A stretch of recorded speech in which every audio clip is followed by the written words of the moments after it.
Hey guys, welcome back to some more Katawa Shoujo. The students roll into class for this Saturday morning session, each and every one of them supporting the tired eyes of people who have worked through the night. With only a day left to prepare, I suppose it's not so surprising. Thankfully, we only have to suffer through the classes until the lunch break. Then our time is our own. Mattel lurches into class in a tired stagger. I suppose those students aren't the only people here that enjoy their late Friday nights. Without saying a word, he scrawls some page and question numbers on the board and slumps down at his desk. It's completely atypical behavior for him, but it appears that no one in the class is going to call him out on it. Wordlessly, the students shuffle their textbooks into position and get to work. Not wanting to break the trend, I do the same. Fatigue has made the class antisocial. Not a peep is heard among the ruffling papers. That can partly be attributed to the two empty seats behind me. For some reason, Amisha and Suzune aren't present, probably doing council work for the festival. It's very quiet without Misha present. I wonder if she was born as rowdy as she is, or if she is making up for Shizune's lack of voice. Nakai, can I speak to you for a moment? I'm so engrossed in thinking about Misha that I don't even notice Matao approaching my desk. Sure. What's this about? It's probably better if we speak outside the classroom. Something about this doesn't sound too good, but I stand up and follow him out into the hallway. Matao stands in the hallway, scratching his head as he works out what he is trying to say. Not knowing what is going on, I wait silently. So, tell me, how are things? Things? I expected Matao to be a little vague, but this is pushing the limits. You know, things. You've had a week to settle in now, so how are things? They're fine, I guess. I see. And how is your condition? The pause before condition seemed a little unnecessary. I haven't had any problems so far. A brief shimmer of relief passes across Matao's face. Good, that's good. The school nurse was a little concerned that you might have been pushing yourself a bit too hard. He asked me to keep an eye on you when he couldn't. That makes sense. This nurse has spies everywhere. Jeez, Emmy's one of them, and now Matao too. I'd ask that you don't blow us off so freely, but as much as we try to give you the level of education that you would get at normal school, you have to realize that you have limits. Our goal is to make sure that you know where those limits are, and how to maximize your potential within them. Do you follow me? I guess. I mean, I don't plan on doing anything stupid. Well, that's a start, I guess. So then, on to my next question. How are you finding your studies? I understand you were laid up for a while. We're not too far ahead, are we? I don't really think so. I tried to keep up when I was in the hospital, so it hasn't been too hard. Matao taps his chin and raises his eyebrow as he absorbs this information. Is that so? I suppose there are still students out there who realize the importance of learning. I wouldn't go that far. I was only trying to keep myself occupied in my little life-supported prison. Well, yeah, you've got to keep up with these things, right? That's exactly it. One wrong move in this world and you're left behind, right? Right. Wouldn't want that to happen. No, you wouldn't. Every week there's a new scientific discovery. Most of them mean nothing to the layperson, but any one of them could be the key to the next big thing. I'll keep that in mind. It's obvious that Matao's serious talk is over, and he is gone back to his standard, slightly scatterbrained approach to life. I think in hindsight that I prefer him this way. He's slightly more predictable in this unpredictability. Well then, I think that's all I really had to say. Let's go back inside, shall we? My relief at that suggestion is insurmountable. Sure, you're the boss, right? Matao pauses for a moment. I don't think any of my students here have ever said that to me before. For an instant, I consider replying to this, but something deep within me tells me to shut my mouth and get back into the classroom. A few of the students jump at the sound of the door, rapidly trying to pretend that they are working on the questions on the board. Some don't even bother, their heads slumped in their desk as they nap. Thankfully, it would appear that Matao doesn't even notice them. He returns to his desk and retrieves the scientific journal from one of the drawers. I guess I got to him there. The class returns to the near silence that Matao and I left it in before our chat. Mixed feelings of tiredness and anticipation buzz around the room. Everyone here is either waiting for a chance to rest or the chance to get their last-minute preparations underway. The clock on the wall slowly ticks the remaining class time away until finally the bells cry out, ending the torment. Before you all leave, I expect the answers for those problems by Monday. The class sighs at once, as one, instantly regretting slacking off, but still acutely aware of the more pressing issue at hand. The classroom empties in a blink as everyone rushes to their last-minute festival preparations. I stay behind and try to quickly finish the questions so I don't have to bother with it over the rest of the weekend, with the festival and all tomorrow.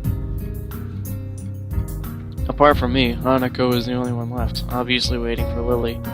It's weird that Lily comes all the way to our classroom to pick her up.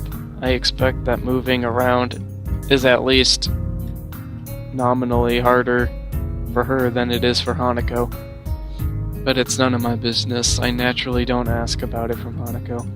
Despite the relative proximity of our seat, neither tries to strike up a conversation about that or anything else either, so an oppressive silence falls upon the classroom. Time passes in silence. It's probably just 15 minutes or so, but it feels longer. I turn pages of my notebook. Hanako turns pages of the novel she's reading. My pencil lead splinters against the paper just when I was about to finish a paragraph. The sound of my irritated sign and subsequent fumbling around for a sharpener feel like they're breaking the mood in the classroom. Hanako keeps her eyes firmly away from my direction. Before long, Lily's tall figure appears in the doorway. Hanako? Her name is all it takes to make Hanako jump up from her desk and run to Lily. They talk quietly for a moment, but it isn't long before Lily leaves down the hall and Hanako idles back into the classroom, taking her seat once again. I watch Hanako out of the corner of my eye, out of sheer curiosity at the idea that the two would be separated. For a couple of minutes she does nothing but sit with her chin in her hand, staring at the desk dejectedly. The boredom evidently becomes too much for her, though.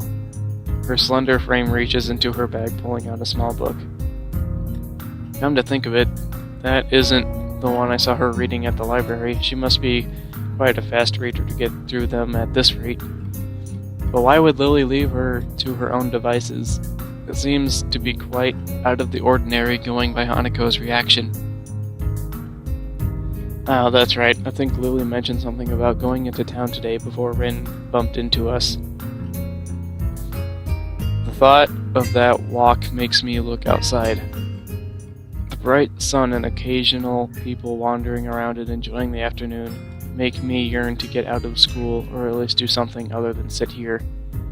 Giving into one of my worst vices, procrastination, I decide that history is a subject best studied on a Sunday, or a Monday, or on any other day than this one.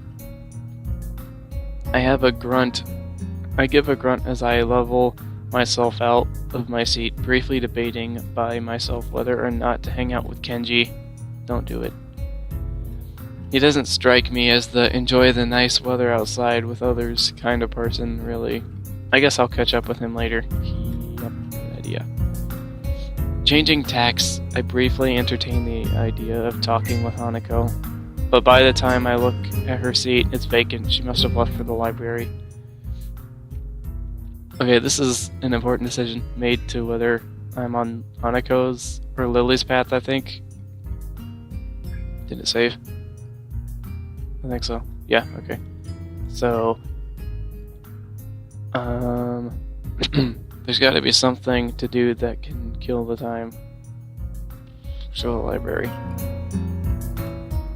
The library seems as good as a place as any to go. Hanako looked as if she was taken pretty off guard by Lily leaving, so she might want someone to talk to.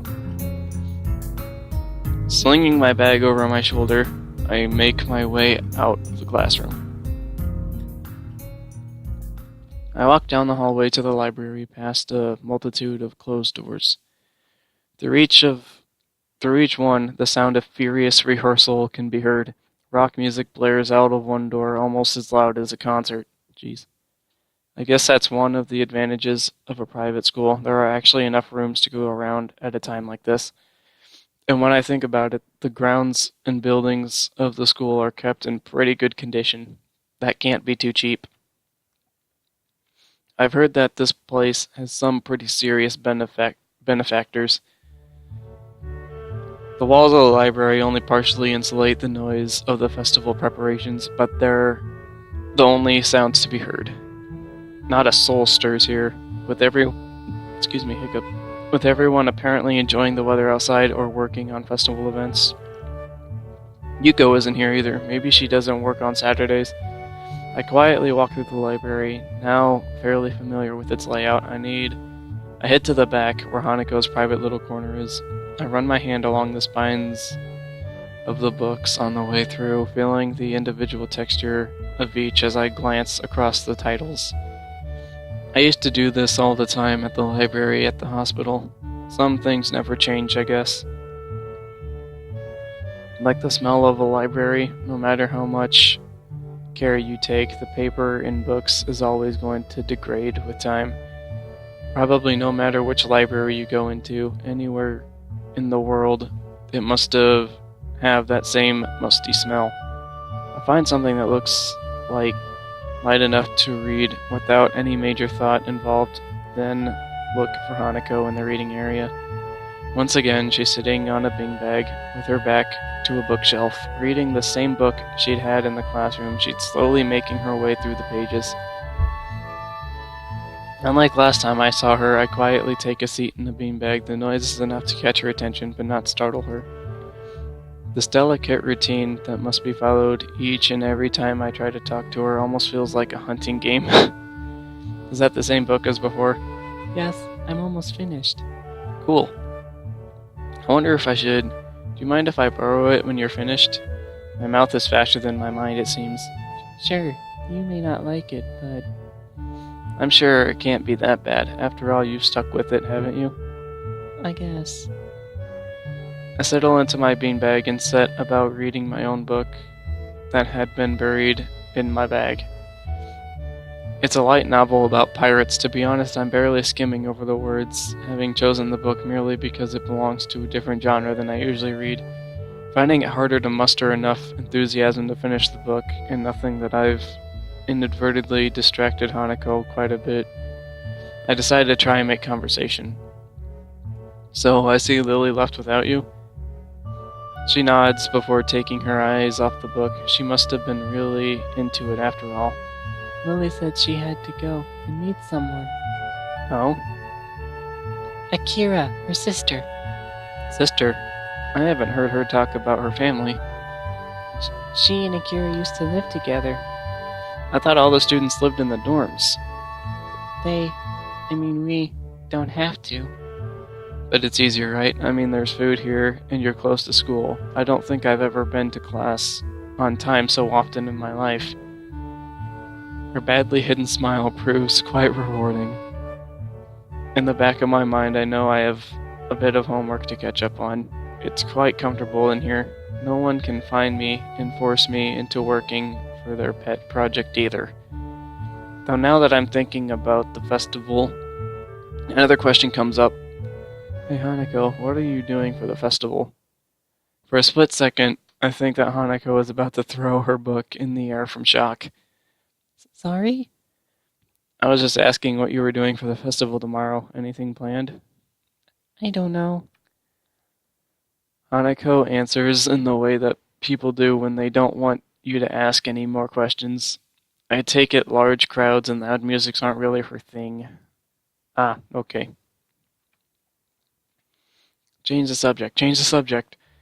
So, what's Lily's sister like? She's nice. She's pretty, like Lily. But she dresses businesslike. Businesslike? She's always wearing a suit. Ah, I see. That makes her less pretty somehow? Hanako gives an embarrassing shake of her head. No, just different. I'll admit it, this has got me intrigued to hear Hanako talk about someone other than Lily is a first, and to be complimentary about it too. But as I try to picture this mystery sister, all I can think of is Lily in a suit, and I can't imagine that not being attractive, not at all. Well, one day you'll have to introduce me to her. Okay. A brief conversation ends as abruptly as it started, and we both return to our novels. The passage of time is marked only by a gradual movement of the patch of light cast through the window. Slowly the noises from the various rehearsals in the building fade out and die as students start to get hungry and tired. Just thinking about that makes my stomach start to turn knots around itself. I think it's time to head back. Do you think Lily would be back now? I think I might head back to my dorm. I'm pretty tired from this week. And not a word of that is a lie. Moving to a new school, as it ramps up for a major event, has been taxing, to say the least. I can feel myself nodding off as I read my book. Okay, I might stay here a little longer. Looking at Hanako's book, I can see that she is only a few pages away from completing it. For a moment I consider hanging around until she finishes, but once again my stomach turns, emitting a gurgling sound. Sure thing. Well, I'm going to be going off before it gets dark. I'll see you around, okay? Oh, okay. See you, Hisao. Later. Hisao? Thank you for hanging out with me. Oh, that's so cute. I can see how hard it was for her to get that simple sentence out of her mouth. It leaves me hanging for a moment. So there is someone in the school who is even lonelier than me. Maybe lonely is the wrong word. I haven't been lacking company this first week, but I've still managed to feel somewhat alone and detached. Maybe lonely is the wrong word for Hanako too. She has Lily after all, doesn't she? I realize that I've been standing there far too long without answering and puff off a flawless, not too exaggerated smile. You're welcome. Good night, Hanako. Night. I leave her to finish her book and head back to the dorms in the promise of food.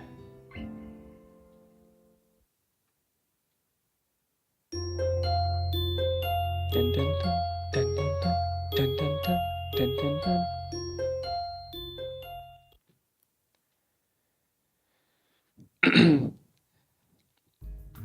The next day, I wake up feeling a little lightheaded. It's almost noon already.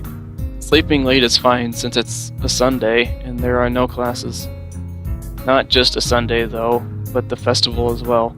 From my window I can already see some people at the soba booth slinging noodles onto plates for each with a craving for low quality food. Throw back a handful of my morning meds and ponder how to spend the day. There will be a few exams in the coming week, but I don't consider those as ominous as others, so I'm not as worried about them as I probably should be. With no urgent obligations regarding education, I should be free to spend the day at the festival as I like.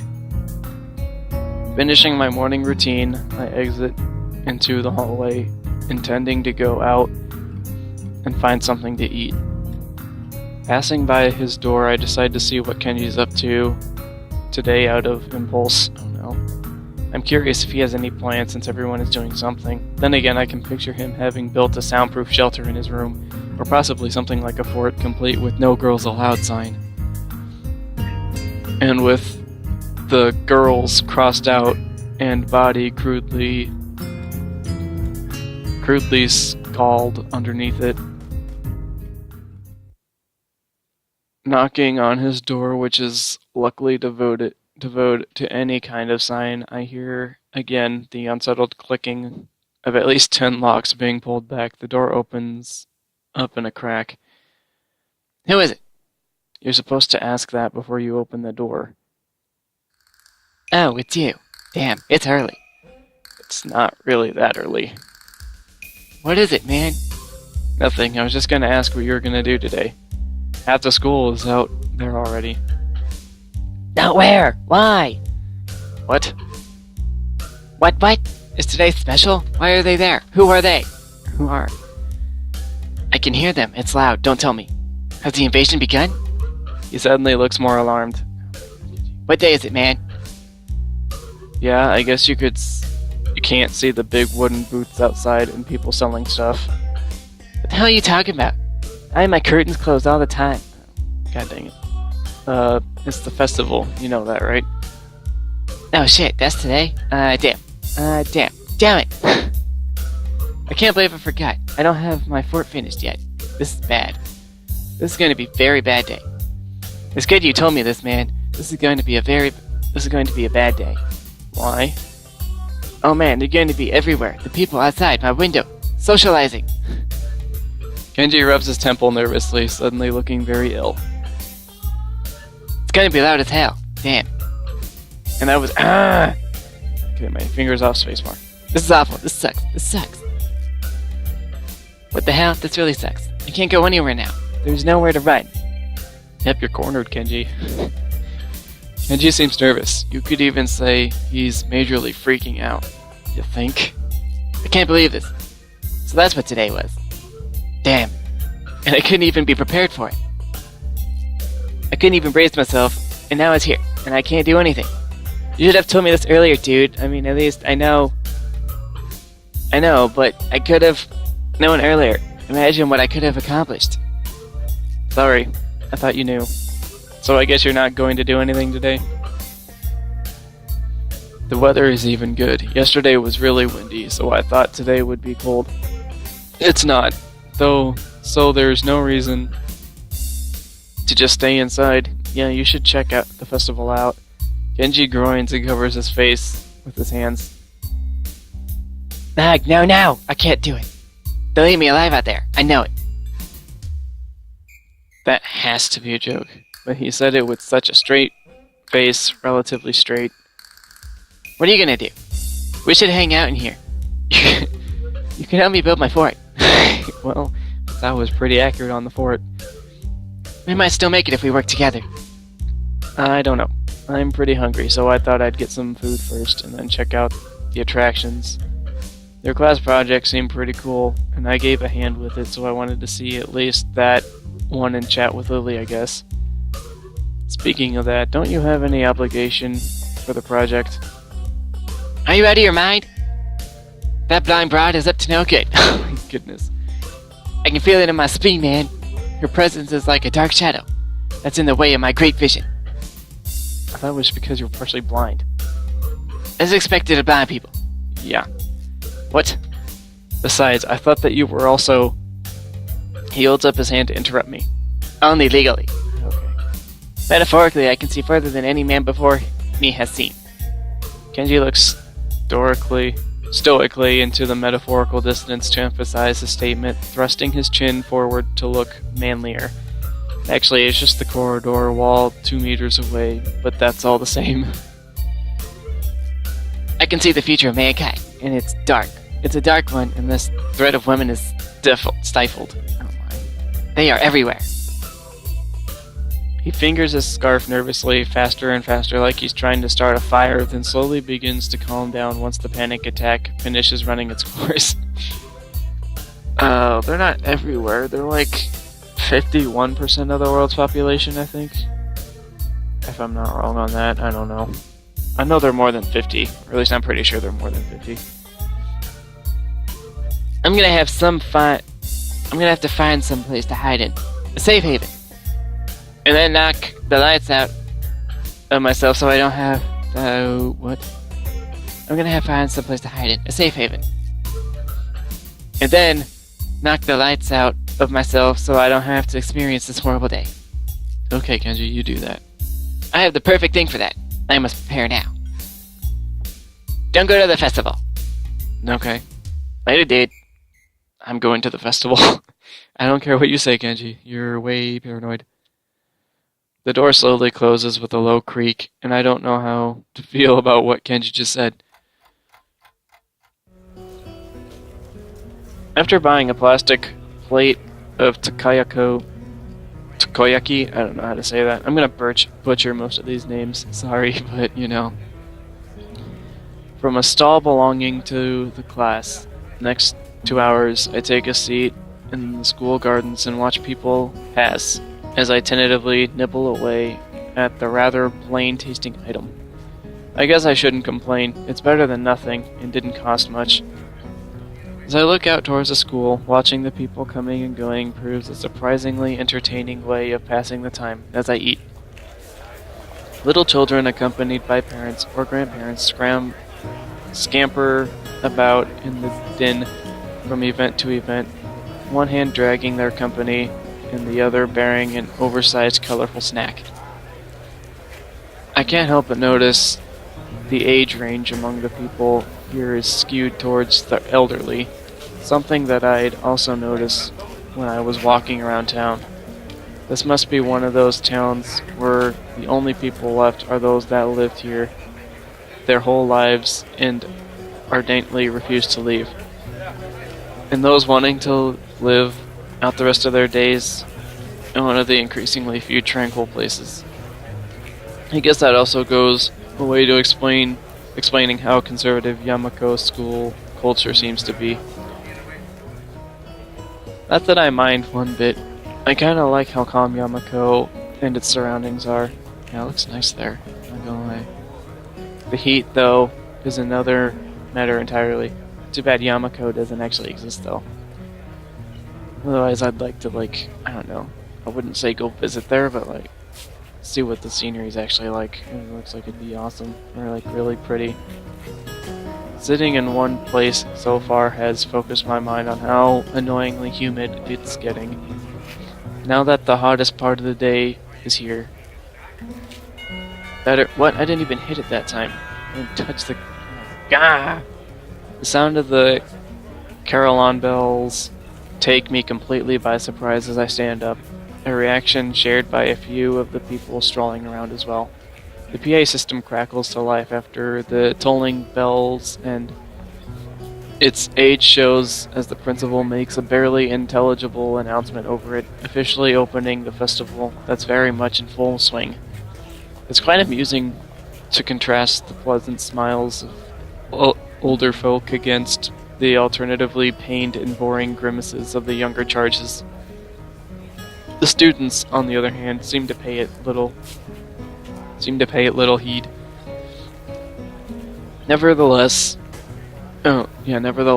as the address finally ends, all are united in polite, if not overly enthusiastic, applause, and then get back to business. Slipping a hand in my pocket to look as relaxed as possible, I casually glance around for something to do. It's somewhat difficult to see very far with all the people around. I decide to fall back on a tried and trusted rule. Go where everyone else seems to be gathering. Right now, that's the school's courtyard and surroundings. Throwing the used plate into a trash can, I make my way toward the school building. Seeing the number of stalls around the perimeter of the school building surprises me. Quite a few of the classes must have opted to have multiple stalls. Deciding which to visit first, I catch sight of a familiar banner with a blue patterned border and red text. Lily's stall is as good a place to start as any. I'm curious as to how it's going, after all of the work she and her class have been doing for it. Oh, so that's what it looks like. Okay. Coca-Cola. Stepping up to it, I begin to see why the class took so long to organize everything. Easily twice as wide as many of the other stalls, and with equipment for cooking strewn everywhere, it's closer to an outdoor restaurant than a festival event. As a student in front of me takes a bowl of noodles and leaves, I walk up to the counter. The girl behind it seems quite exasperated and asks me to wait a moment before she disappears underneath the counter. Seizing the moment, I take a quick glance around. Steam seems to be rising from everywhere as pots and pans simmer away. The most blind of the students are unpacking ingredients while being helped by someone who is probably the teacher of 3-2.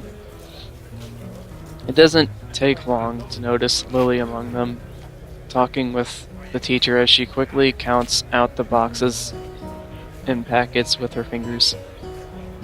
From her expression and the fact that both she and the teacher seem to be in a state of mild confusion, it appears that there's been some problem in coordination. Before I can stare any longer, the girl behind the counter pops up again, only to look back and ask where the spare change box is. Lily pauses for a moment before she and the girl switch places at the counter, and the teacher quickly walks off somewhere.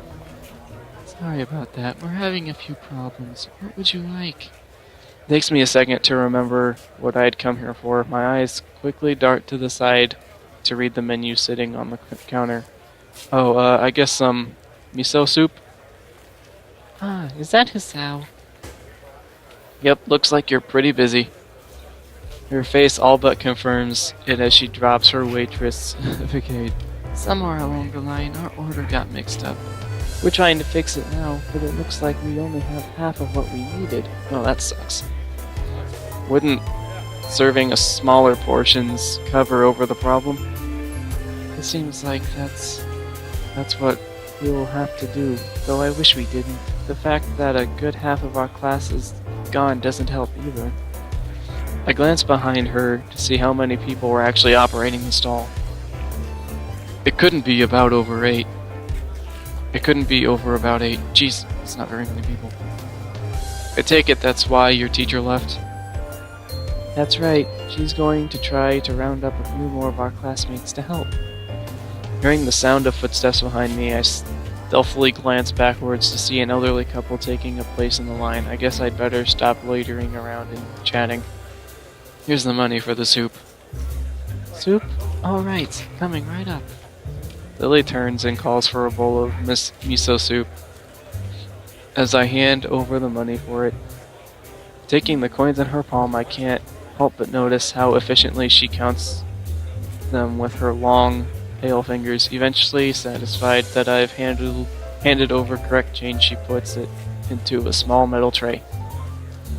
It isn't long before the soup is made and carefully handed to her, after which she turns and subsequently passes it to me. Thanks, I'll come back and drop off the bowl. Thank you, Hisao. Oh, there's one other thing. Have you seen Hanako? Hanako?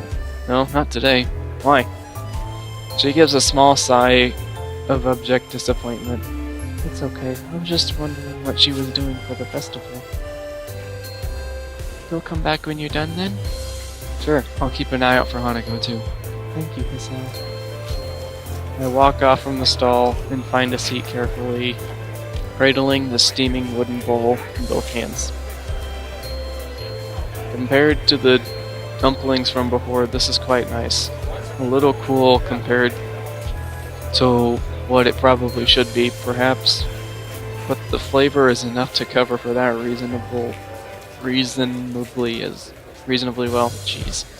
As I drink, I can't help but feel somewhat guilty for not being as involved in the festival as the others. I can't really be helped considering I was dropped into the school only a week ago, but it still weighs heavily on my mind. That and the fact that a few students don't really seem to be enjoying the festival as much as the visitors.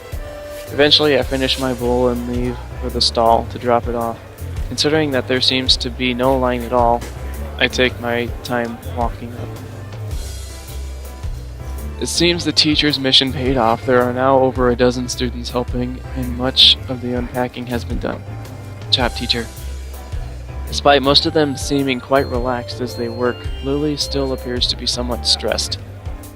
Lily doesn't look impressed at all, and I can't really blame her. On top of her issues with her stall, she still seems to be worried about Hanako. I can't really help her with the former, so I guess the only way I can help her is by trying to take her mind off our shy mutual friend. Placing the bowl back on the counter, I call out to Lily. Hey Lily, don't worry about Hanako. I'll go find her and hang out with her, okay? I can see Lily's relief plainly written across her face. Thank you, Hisao. And if you see anyone from my class, can you tell them to come back here, please? Will do. Have a good one, and make sure you take a break, okay? I will if I can. See you later, Hisao. I leave Lily in the stall and head out in search of Hanako. In a way, I feel bad for leaving her with the crowds, but even though she is clearly under pressure, I can't help but think that she is enjoying herself.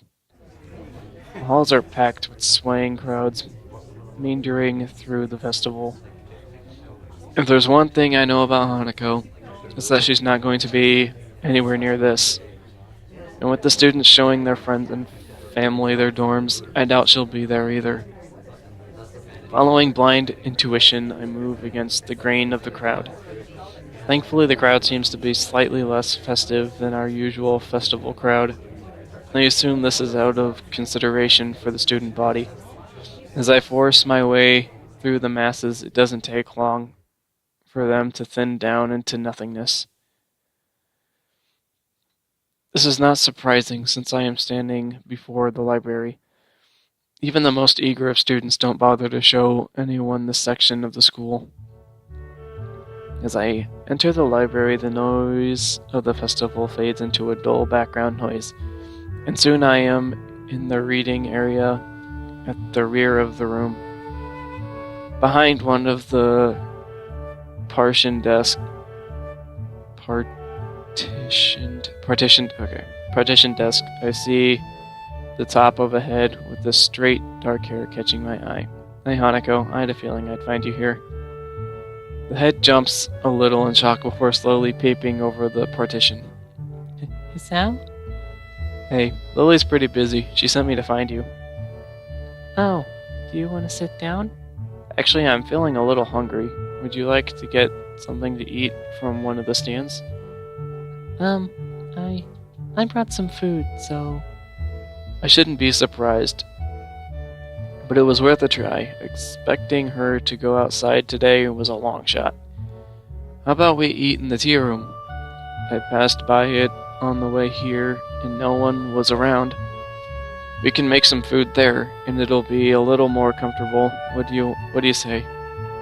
Sure, let's go. Hanako closes her book and puts it away with deliberate, practiced movements. Good to go? Yeah. We walk side by side from the library to the tea room. As expected, there is barely a soul around. Oh, I don't know what that was. That was weird.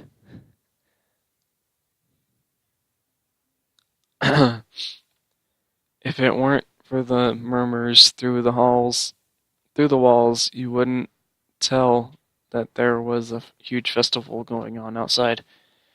Hanako carries her bag in both hands and focuses on just the floor ahead of her. Every now and again, she seems to break her pace a little and steps in slightly shorter paces. The first time it happens, I gave it no mind, but I soon notice that she does it on a regular basis. Are you alright? She stops dead in her tracks. What? I don't know. It looked like you were tripping or something. A pink blush rises into her cheeks as her gaze returns to the floor. It's nothing. You know, when you say nothing like that, people are inspired to ask further questions. For a second, I don't think she's going to answer. Prepared to leave it be, I almost set off walking again, and... It's a game. Oh, jeez. Game? Do you see the floor here? What a bizarre question. The floor looks like any other floor, covered in those tiles made up from squares of linoleum. Linoleum? Yeah, okay. Nothing noteworthy. Well, yes, what about it? Sometimes, when there's no one around, I only step on the darker ones. Hanako's voice trails off as her explanation continues, until I can barely hear her voice over the roaring silence of the empty hall. Darker ones. Shuffling her feet, Hanako points the toe of her shoe at a tile that is barely shaded, darker than the others. Like these ones. Alright, so these ones are no good? I point out a nearby tile. Yeah, something like that. Oh, I see. Do you play this game a lot? Hanako shakes her head. Just when the halls are empty? She nods. Oh, that's cute. Well then, no point in stopping. I'm beginning to get really hungry. She nods again, this time with a little more enthusiasm. Well then, let's go. We set off down the hall, and this time I notice that Hanako is paying a little less attention to the floor. I wonder just how lonely does someone have to be to come up with a game like that? Hey, they don't have to be lonely. I did that when I was a kid. Sometimes I still do it in the hallway at my school. Like, jump on darker colored the tiles. It's fun. Okay, man? Don't gotta be lonely. Before I realize what I'm doing, I find myself trying to aim each step so it lands on the correct tiles. There, see? Told you. The noise of the festival is slightly louder inside the tea room, but the breeze coming through the open window makes it worth it. Okay, I think that'll be good for today. I'm going on for a while. I also want to do a quick Wolf Among Us episode today, so I'll probably get that popped up. Yeah, thanks for watching, guys. Don't forget to like, favorite. Don't have to favorite if you don't want to, but don't forget to like, share, subscribe if you haven't already. And yep, thanks for watching, guys. So see you later.